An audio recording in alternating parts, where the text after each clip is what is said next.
Whoa. Who knew I would make it this far? They hated, they never believed me. Yeah, I would never drop the ball. I know I make it look easy. Well, let's start us off. Welcome, everybody, for Not a Pity here, UVO Group, UVO Podcast, right here at Century 21 now. We are, yeah. We've been What is up, everybody? Here, Alan Kantarovich here. We're back at it again. Yeah, I'm excited. Yeah, it's going to be fun, man.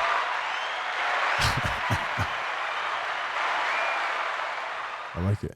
And today we have Patricia on the podcast. Patricia, how you doing? I'm excited. First podcast with us. Yes. Yeah, we always say, let's do more of these, and we never do. But we'll get back into it. We're doing it, yeah. We'll get back into it. Well, I'm happy to be here because we got you. Well, you started the team, what, a month and a half ago? Mm-hmm. About a month and a half ago? So, yeah.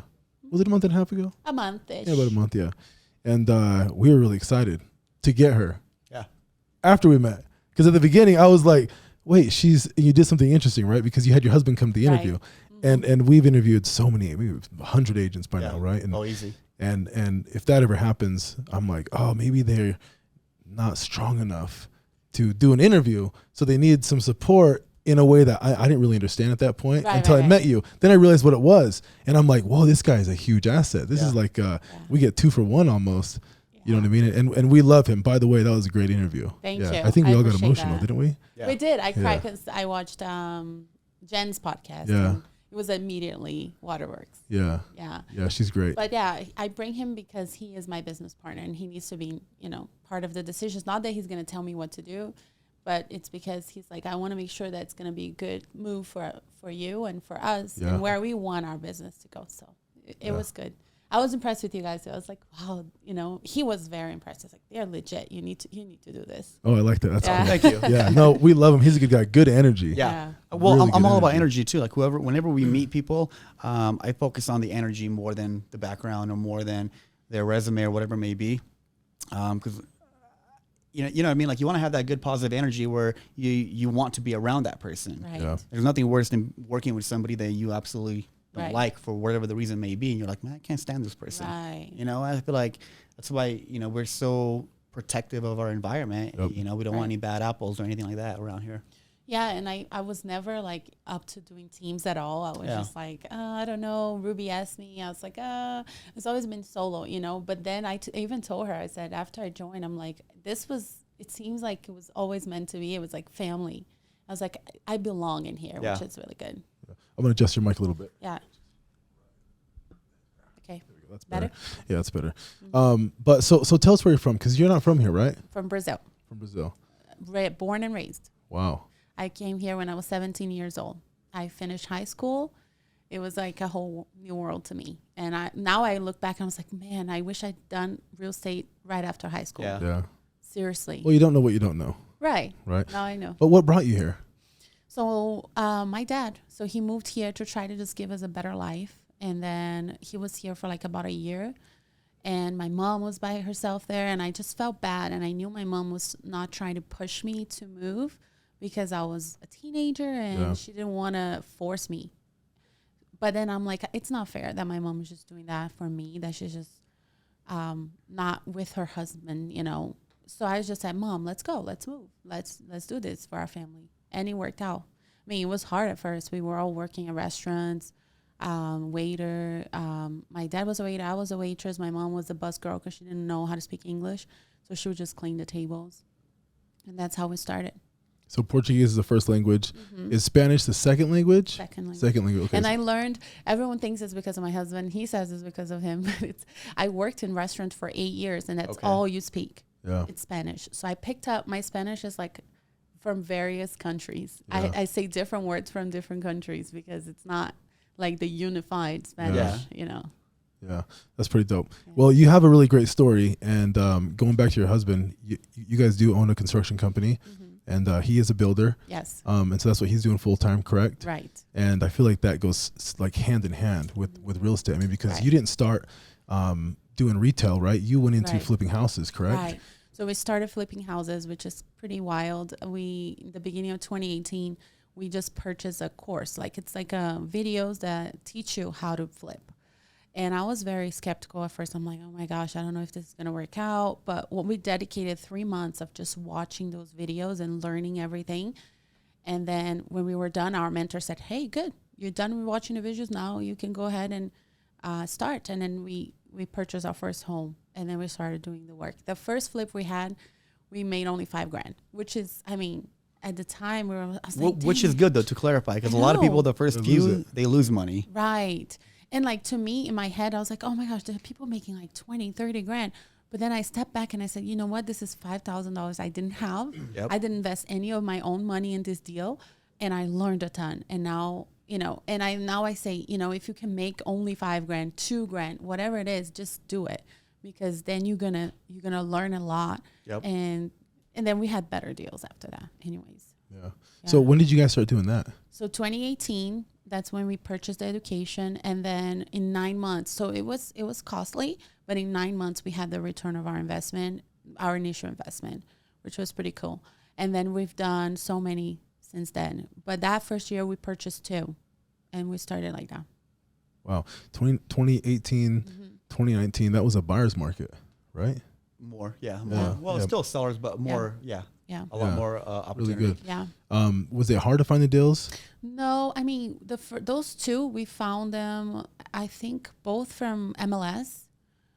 So we had agents helping us. And that's why that first year we just had someone else help. And then we just looked back and we're like, you know, we spent so much money with commissions. Like, let's just get some more money for us. So that's when I realized I needed to become an agent. So I was working at the time. He was making $14 an hour printing T-shirts. I was working for JetBlue. I don't even remember how much I was making, but it wasn't a lot. And he was doing, after hours, he would go and sell insurance, like life insurance. And it was really hard because people he was door knocking. He was trying so hard. And at the same time as we were doing the flips, we were trying to make it work that first year. Yeah. Just doing everything, huh? Right. Hustling. Yeah, we talked about that a little bit, and we'll get into that. Because I mean, this is an entrepreneur podcast. We talk about struggles and all that, and overcoming stuff, and which is why I really like this, and why we got to start doing it more. Right. But our team is expanding again, which is great. I'm happy that you're here, right? And we get to. I told Alan this the other day. What? I was like, hey, you know what's funny? I noticed this around the office now that we have. I remember this conversation. Agents, yeah. And I'm like, I'm big on energy too, right? We talk about it all the time, but I was like, man, you know what? There is a frequency that people who attract, whether it's money, whether it's whatever they want, right? Whatever they want in life. Absolutely. There's a frequency that they operate on. And I can see the difference with people who are not getting what they want and people who are. And you can see it from their habits, right? Their work ethic and just what they talk about, right? If you listen to them, you can see. And around the office, there's agents who talk about everything. And then you have Patricia, and she is only talking about real estate. Yep. And I told Alan, and Alan, all he does is talk about real estate, right? And I'm like, man, you know what? Because we're in real estate in this industry, and that's how you generate your income, and that's how you get what you want. Is you work in real estate, you got to close deals, right? You got to attract it. And I noticed that you guys literally operate from and on that frequency, right? And that's good. And I told Alan that I'm like, there's only a few agents on our team that I can confidently say. You gotta live and breathe it. It's like that. I think ET's like. You want to succeed as bad as you want to breathe. Wait, what is it? You got to breathe as much as you want to succeed. Something. You got it. Anyway, I tried. But no, really, it gets to that point where you literally have to, especially early on in your career.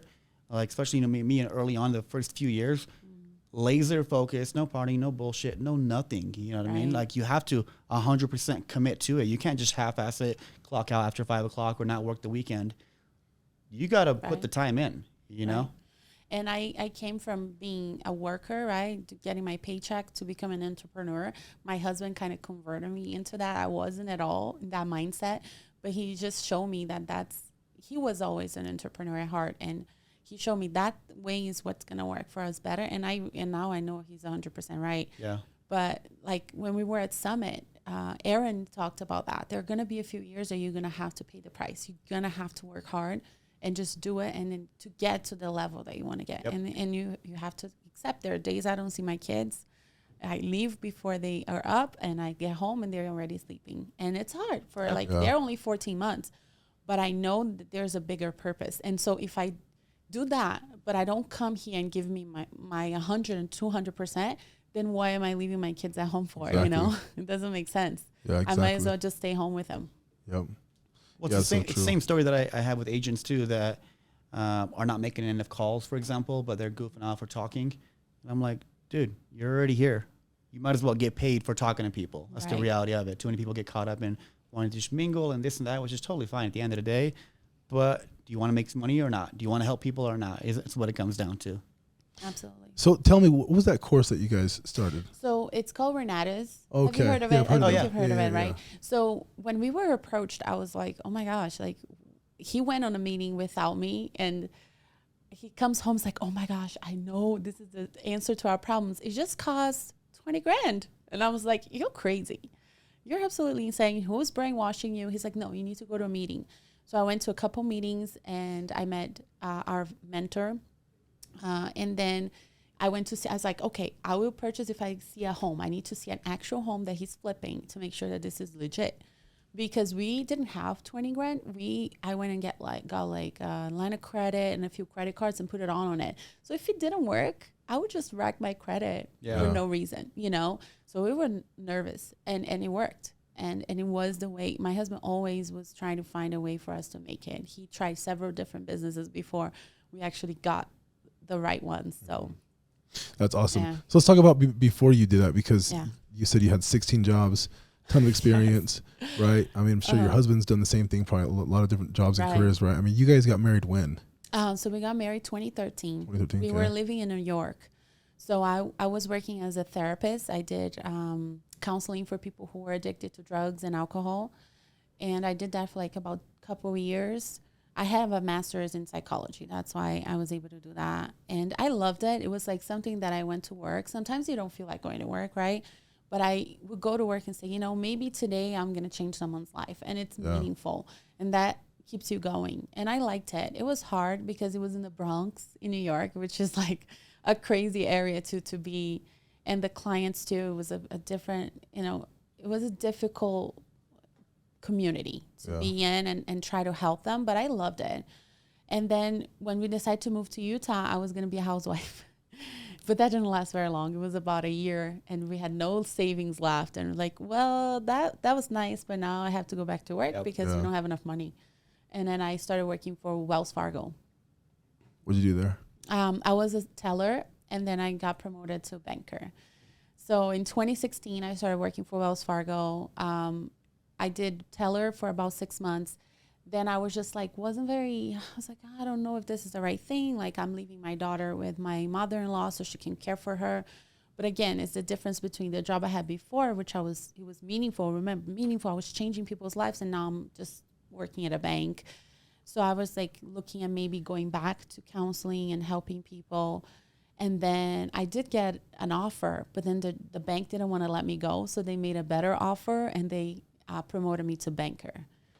And around that time, so that 2016 was like supposed to be the best year of my life because I had just bought my first home. I got promoted to banker. I became a U.S. citizen and I was pregnant with twins. So it was like supposed to be wonderful. It didn't end up being all that, but it was that everything was going great and then it wasn't. Yeah. And I do want to talk about that a little bit if it's okay with you. I mean, because you do have another passion of yours and that's a nonprofit that you have. What's the name of the nonprofit? It's the Elise Medicine Charity Fund. Okay. And it's named after Elise, which was our daughter. Yeah. Yeah. So she was one of the twins, correct? Mm-hmm. So my Elena is my middle child now. She was a twin.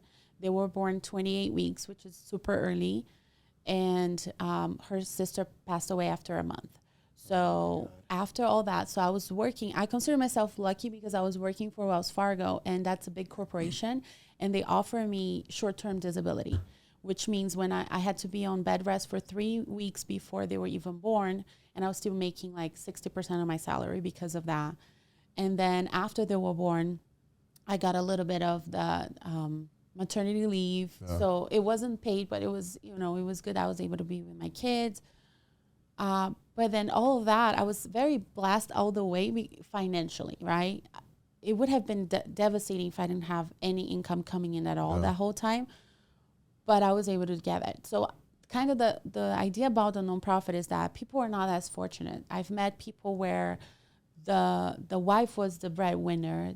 Husband is working on he was at med school, trying to get a degree, and then now she's on bed rest, and now she's taking care of that baby, and now they have zero income. Yeah. So that's the idea: be able to help families that are going through things like that, which is so hard. And she has to be at the hospital. There's no other way. She can't just go back to work knowing her baby's at the NICU. Yeah. My baby was at the NICU for 103 days. That's a long time. Wow. And so, like, all of that, emotionally, financially, everything is so draining that I want to help in all those areas, Yeah. And what is how do you spell the website? It's Elise. It's Elise Medicine Charity. So .org. ELISE.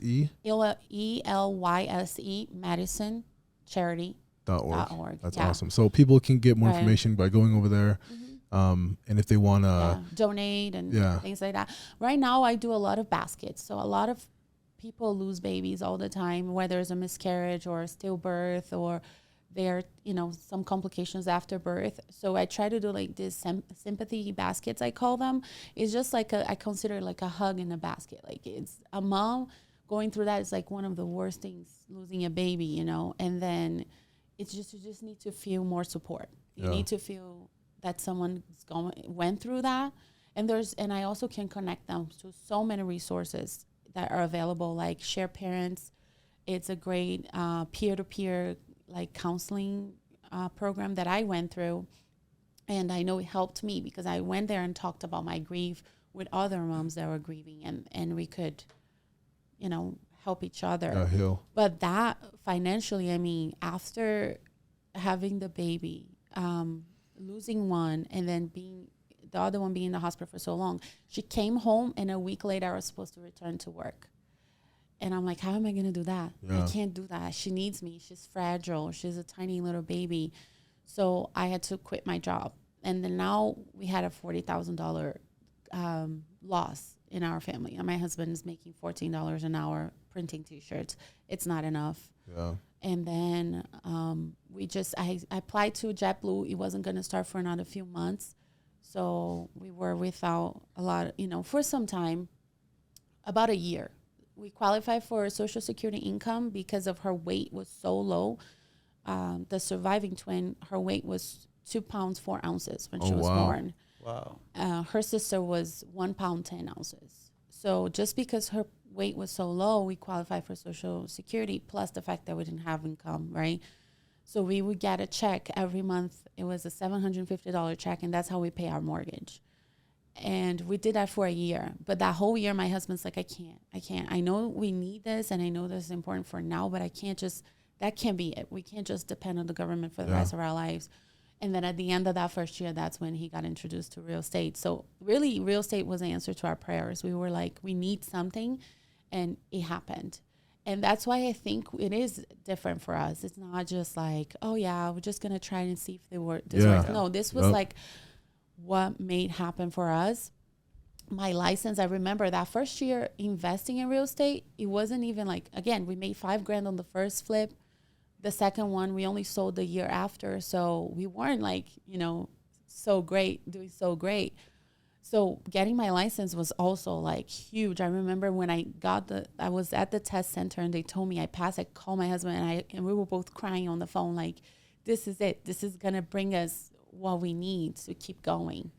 It was an emotional thing. Yeah. So I would never take my license for granted, and what is made the difference is made in my life. Yeah, that's good, and we love that, right? Because we like working with agents and having those agents in the environment because they influence other agents, right? And I mean, you can have a large team with a bunch of jokers that take this shit for granted, that live at home with their parents, that don't have to pay for their own food or their own car or anything, right? And so for them it could be a joke, or it could be something to waste their time. It's like a hobby. A hobby, right? And for us, we don't have that. We have to, otherwise we don't feed our kids. Right. You know what I mean? So it's really important, and I can feel that passion from you. It's contagious, which is good. Yeah, I have the last Social Security check that we got. I have it framed, and I have it in my office, in my home, where I look at it and I remember where I came from. Good. So don't let yourself be too, crazy about money to not remember where you were one day. Yeah. But also remember that you don't want to go back there. So that's why you do what you do every day, because you don't want to be in that situation. And there's nothing shameful about it. Like, it was a certain circumstance that happened. Like, I think those programs in the government are there for a reason, to help you when those things happen. So I don't feel shame at all about having received the help, but it's just like, don't stay there. Yeah, don't stay there. Yep. Yeah, I shared that with you a little bit out there. You know, when my wife and I, we were going through some stuff when I was building my other business, and we had to get on food stamps. We had no other way. You know what I mean? And we did that for like a year. And I remember when we were doing that, I had that same conversation with her when it was time to renew. And we were like, you know what? Let's not. And we don't know how we're going to do it, but we're going to do it. And we don't want to become dependent, right, on those situations. This was maybe, let's see, about 10 years ago. Yeah, because I started it like when I was 25. So yeah, it was tough, but I was so grateful that was available. Right. But I was not going to become dependent on that. And even, you know, you talk about the shame. You talk about the shame, and you do feel that.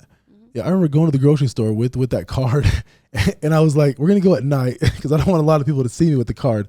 And we did it, you know what I mean? And we were very careful with the food that we purchased, because we don't want them to be like, hey, this doesn't qualify, and take it off and you look like. The wig. Yeah, exactly, right, when you have a baby. We did feel that. My husband would go and people would look at him and look at the checks, and they make you feel like, but they don't know what you went through, you know?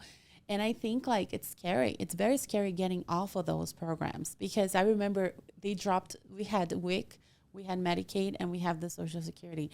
And every time one of them dropped, it was like, oh my gosh, are we going to be able to make it? Because they drop because you make a little bit more money, but it's not because you're doing so well. Exactly, and you're right? wealthy. And so it's like, oh, you know, it's like almost like a crutch. It's taking that away, but it's making you, now you have to walk on your own, and you have to do it. There's no other way. Yeah, that's awesome. I'm happy that I'm happy that, I'm not going to say I'm happy you went through that, but in a way that does shape you. Right. You know what I mean? Like, Well, what she was just sharing right now just brought back so many memories when early on why we originally began doing the podcast. Yep. Like literally, that's like what flashed through my mind. You know, it's highlighting entrepreneurs, the struggles, what they go through, and what it took to get to where they're at right now. You know, nothing happened overnight. Your success didn't happen overnight. Yeah, I remember last week we were talking about a listing that you do have right now, and the listing is not in the best condition, but you guys are fixing it up, and that's some of the stuff that you offer as an agent, which is awesome. Which I said that it's so cool that Carlos is, you know, a contractor. Yeah, he's a part of the team. We got 2 for 1 because he does that kind of work, which benefits us, right? But you said something when you were talking about that flip, when you said, hey, you know, we might need to stage the property, but you checked the pricing and it was a little expensive. You didn't feel like it was worth it. And then you said, yeah, my husband said we're just going to go buy all the furniture and then we'll start staging ourselves. And I was like, look at how cool that is, right? Because I bet a few years ago, you would never imagine that that'd be an option for you to just be able to go and buy enough furniture to stage a property and start another business just on the drop of a dime, right? But that's the kind of opportunity that you get and that you can take advantage of when you work hard, right? And you aren't wasting time when you come in the office, and you do have to work and hustle, and you can't waste time. You know, like you said, coming into the office, being away from your family is not to come over here and take lightly. You know, and to bullshit and fuck around, because and I use those words because I'm there needs to be a lot of like emotion behind that, because too many people take advantage of that, and they're young right now, but they don't realize 10 years from now, they're going to be like, holy shit, look at all the time I wasted. That's most people right there. Yeah, absolutely. Yeah. So well, that's why I feel like, you know, it's so important to surround yourself with the right people too, especially early on where I remember when I was a young kid too, you don't know what you don't know. So you may hang out with the wrong people, the wrong crowd, etc. But that's why it's important to get around people that have the similar outlook on life as you do, and then feed off of each other. You know, it's like you can go far on your own. Don't get me wrong, but together you can go so much more farther. Yeah, absolutely, and that's kind of what changed my mind about joining a team. It's because I was just like, you know, I've tried this out on my own, and it's not. I mean, I've had success. I have a really solid referral business that I get from people that I've helped. But what I'm getting right now, it's a lot more valuable because it's not just, yeah, it's not just leads. It's not just more business. It's like the energy. It's sometimes, like I said, sometimes you wake up, you don't want to go to work or you don't want to call, but then you come in here and you're listening to someone calling and they're like, oh my gosh, look at that call. And they just got a referral. They got an appointment. Yep. So to this morning, you know, Vase got an appointment and I was like, oh my gosh, that's amazing. So now I want to get one too, or I want to do all my calls. And it just, like you said, feeds it off each other and we get the energy that we need to be able to keep going. Yeah. So if somebody wanted to get into flipping, would you recommend them go and do the course? Yes. Because to me, it was, again, like it's hard for you to just get a mentor. Like, oh yeah, can you be my mentor in real estate? Like everyone's busy. They're not going to dedicate the time. But in this program, yes, to me, it's more than, okay, it's $20,000. I think it went up a little more too. But yeah, you're getting a lot more than just videos. You're getting whoever brought you in, it's now your mentor. Besides the fact that now you're in a community, and that community, it was the wildest thing to me. When we first joined and we got all the videos and we're like, okay, we can make an offer on a property. I need a proof of funds letter. So I called this guy, never saw me in my life. I said, hey, I'm so-and-so. This is my mentor. I need a proof of funds letter. He's like, sure, for how much? Who is going to write me a letter saying I can purchase up to $400,000 in cash? Never met me because of that community. It's the network. It's the network. It's the network. Now it makes sense. Yeah. Now you know what I'm saying? Right? Yeah. So now I usually talk to people and I say, you know, yeah, 20 grand, oh, it's a lot of money. Well, how much I have a master's degree. Trust me, I spend way more than that. Am I doing counseling right now?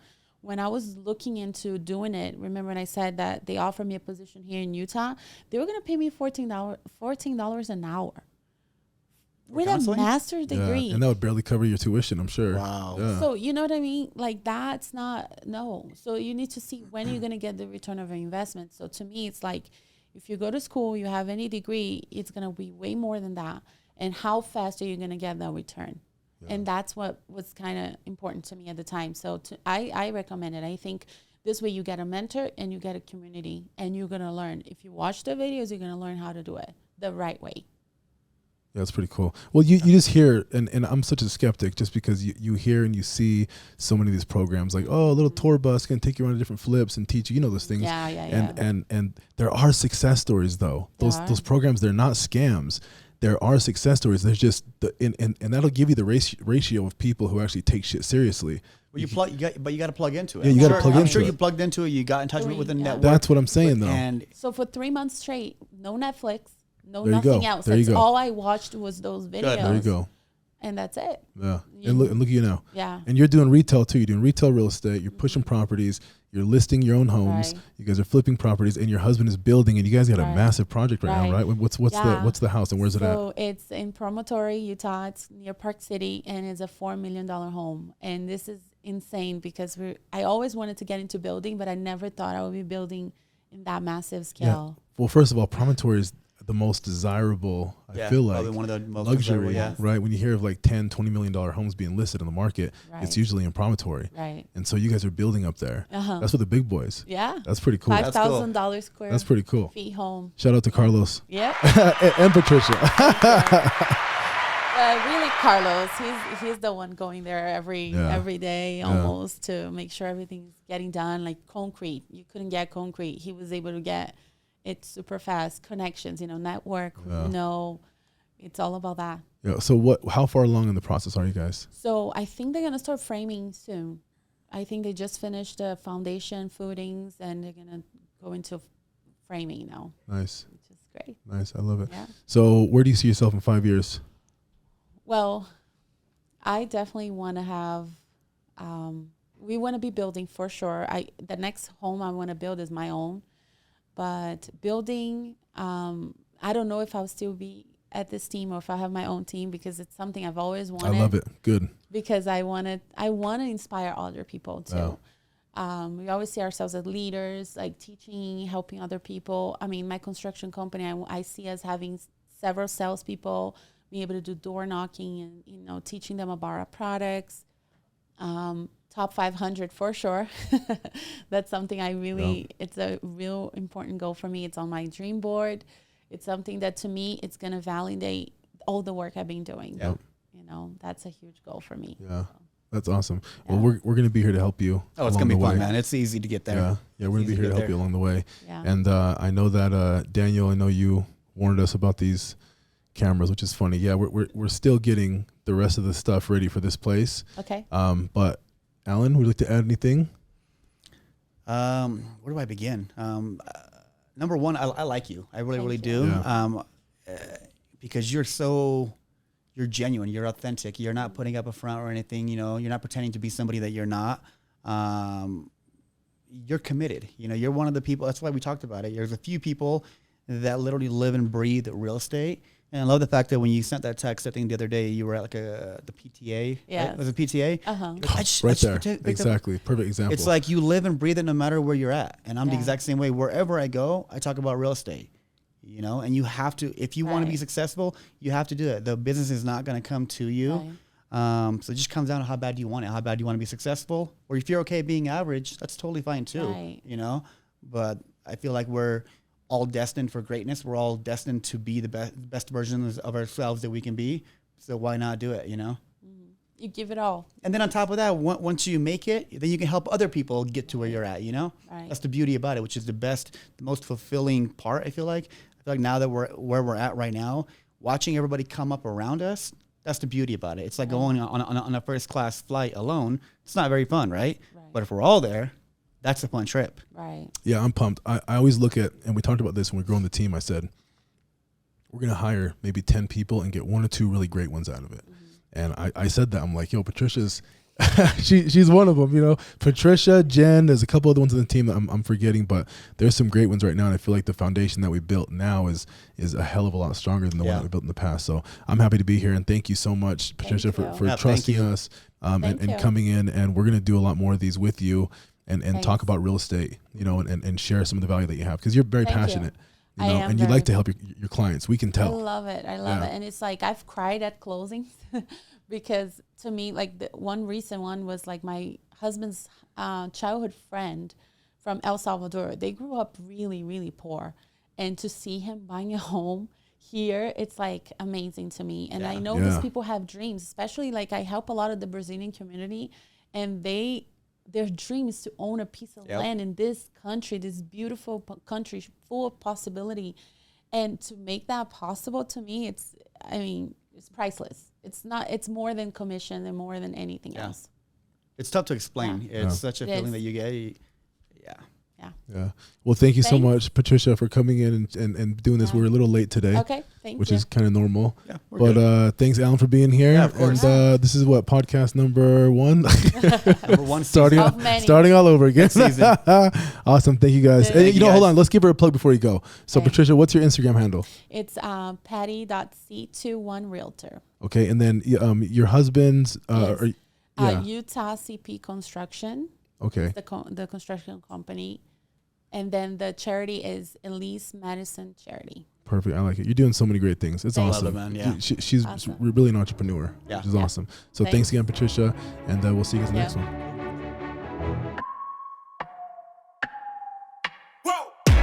Who knew I would make it this far? They hated, they never believed me.